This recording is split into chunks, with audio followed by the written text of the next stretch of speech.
Welcome back to the deep dive. Today we are taking a massive stack of articles and research, and we're performing surgery on one of the biggest sources of health confusion out there: vitamins. It's a huge topic. It is.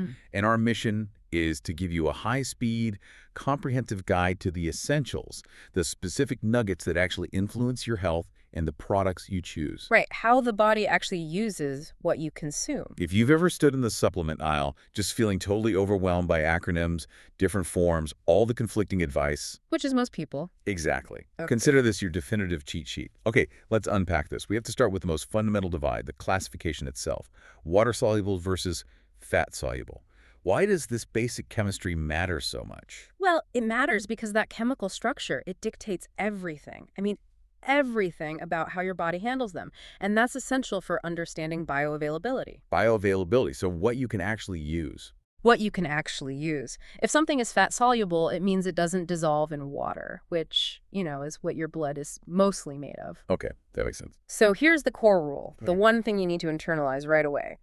The 4 fat-soluble vitamins, that's A, D, E, and K, they require some form of dietary fat for absorption. You have to eat them with food, with fat. You must. They then get stored in your liver and fat tissues. So you don't need them every single day, but, and this is but you can build up toxic levels. Right. The water-soluble ones, though. Totally different. They dissolve easily, travel freely, and any excess is generally just excreted in your urine. Fast turnover. Very fast turnover. You need them constantly. Okay, that makes perfect sense. Let's dive right into that fat-soluble quartet, starting with vitamin A. Yeah. This one immediately throws a curveball because A isn't just one thing, is it? Not at all. You've got 2 main forms. There's preformed vitamin A, which you get from animal sources, think liver, fortified dairy. And then you have the plant sources. Provitamin A carotenoids, that's your carrots, sweet potatoes, dark leafy greens. And the real insight from the sources here is the conversion process. If you rely on those plant sources, how well your body turns them into active vitamin A.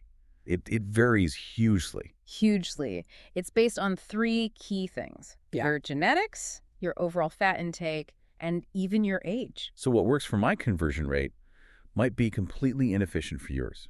You really have to look at your whole diet. Exactly. And if vitamin A shows us that complexity, vitamin D takes that idea and just runs with it because it adds the whole element of environmental exposure. Right. Sunlight. Sunlight. D is always in the public eye, and for good reason. What's so fascinating is the shift in thinking. It's no longer just the bone vitamin. The new insight is its central role as a master regulator. A master regulator of what? Of calcium and phosphate homeostasis, bone mineralization, and what's really big right now, immune modulation. So it's a global player in the body, not just a structural one. Absolutely. We know the sources: sun, fatty fish, fortified foods, even UV-exposed mushrooms. But you hear so much about megadosing vitamin D. If it's so critical for immunity, why is there such a hard line on the upper limit? And that is a critical question. Because it's fat-soluble, you store it, and at high levels, it can lead to hypercalcemia. Too much calcium in the blood. Yes, and that can damage soft tissues, organs like your kidneys. Yeah. So the established UL, the tolerable upper intake level for adults is 4,000 IU a day. Or 100 micrograms. Right. That limit is there purely for safety. The standard intake is more like 600 IU for most adults, maybe 800 IU if you're over 70. But the bigger problem really isn't too much, it's too little. Deficiency is a huge issue. It's a global issue, especially for certain subgroups. We're talking people in high-latitude climates, those with darker skin pigmentation, the aging population, really anyone with reduced outdoor activity. Well, a huge chunk of the population. A huge chunk. And that's why, a one-size-fits-all strategy just misses the mark. It misses all these people who need higher levels for their immune and musculoskeletal health. So getting tested is probably a good idea. One of the best moves you can make. That emphasis on personalization, it really seems to apply to vitamin E, too. Like vitamin A, it's not just one chemical. Correct. It's a family of 8 compounds. You have the tocopherols and the tocotrienols. But its main job is pretty straightforward, right? It is. E's main mission is simple but vital. It's a crucial fat-soluble antioxidant. It basically patrols the membranes of your cells, protecting them from free radical damage. And you find it in healthy fats, vegetable oils, nuts, seeds. The RDA is about 15 milligrams a day, but the UL is, wow, 1,000 milligrams. That seems incredibly high. It is very high. Should the average person really worry about getting too much vitamin E? Honestly, no. For the average person, it's not a concern from food. The risk is really for two groups. People already on anticoagulants, blood thinners, or those taking extremely high-dose supplements for a long time. Because it interferes with what? It can interfere with vitamin K's action and increase the risk of adverse bleeding.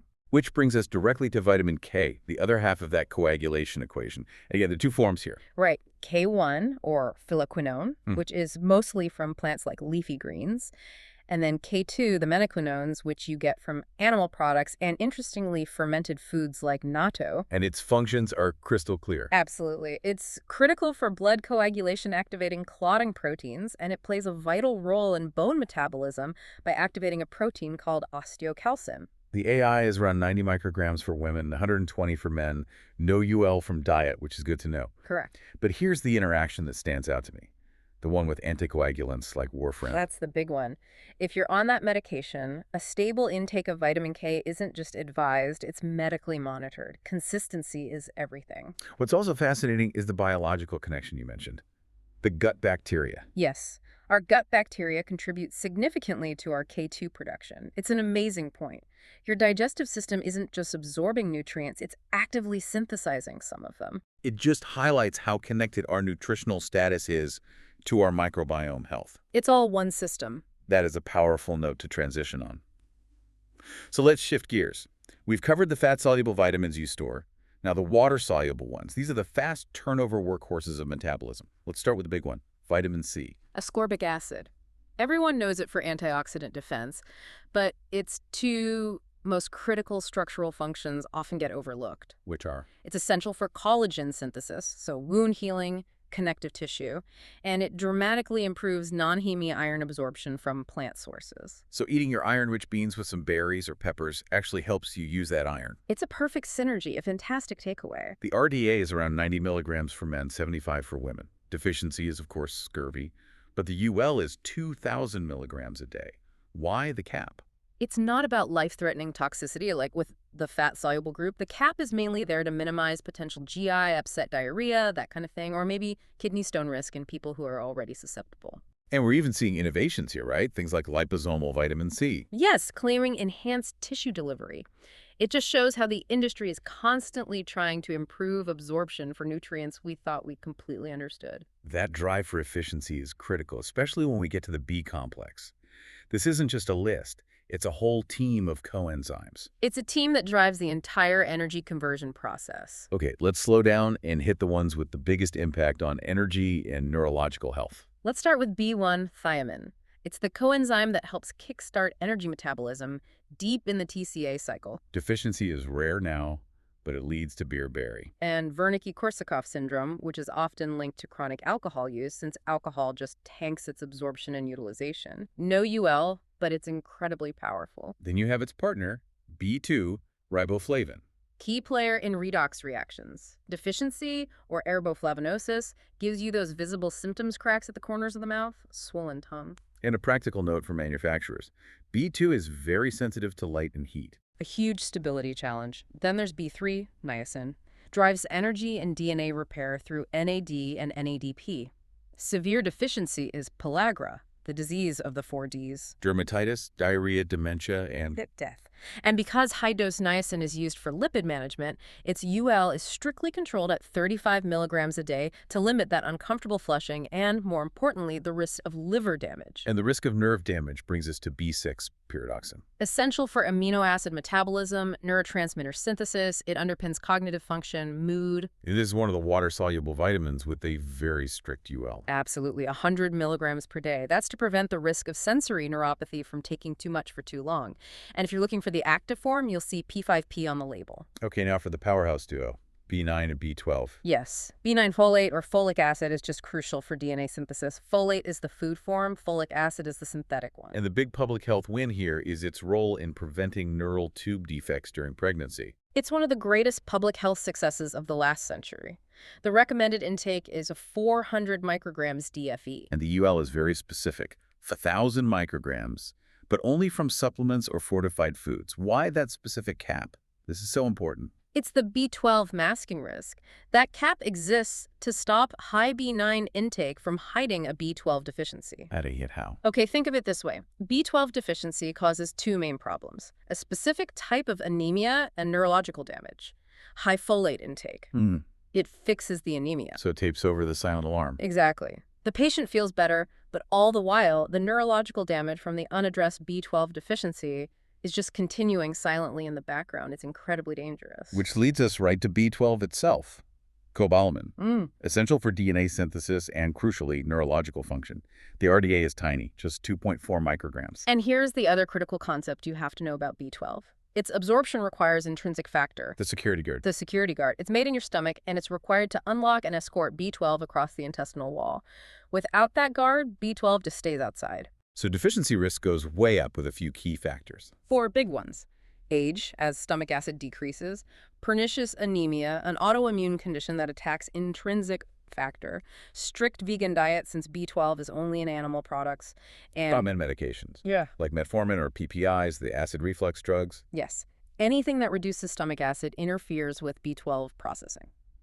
And just to be complete, let's quickly touch on B5 and B7. Pantothenic acid and biotin. We can be quick because they are so widely available in foods that deficiency is exceptionally rare, so no ULs established. Biotin is popular for hair and nails, though. It is. The only minor note there is that avidin, a protein in raw egg whites, can limit its absorption if you're, eating dozens of raw eggs a day. Which most people are not doing.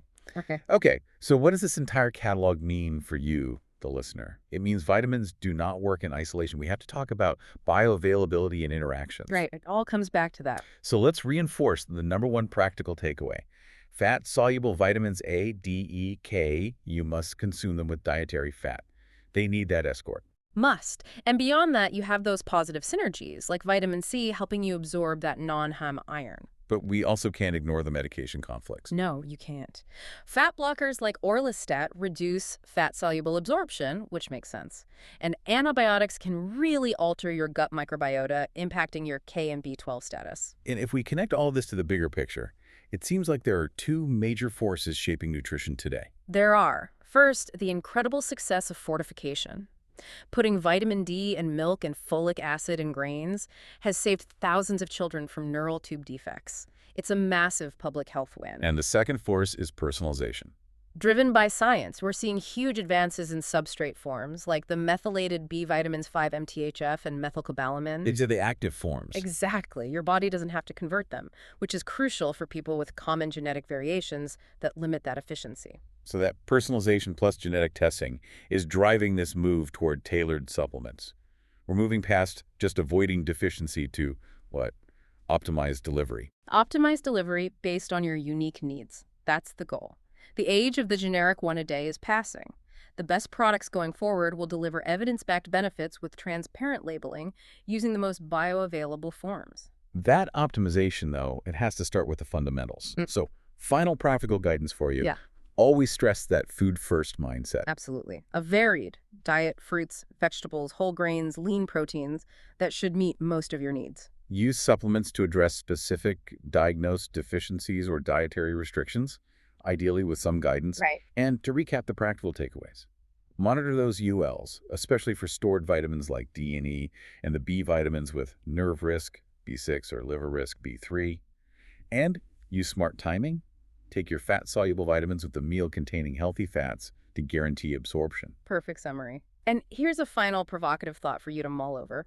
We highlighted just how crucial intrinsic factor is for B12 absorption and how essential B12 is for neurological function. We also noted that the risk of B12 deficiency increases with the massive, widespread global use of proton pump inhibitors, or PPIs, for acid reflux. Right. So if older adults already face an increased deficiency risk just from aging, what hidden long-term implications might the massive use of these common medications have on the cognitive health of aging populations worldwide? Something to keep in mind as you continue your own exploration of health and nutrition. That is all the time we have for this deep dive. We hope you feel significantly more well-informed.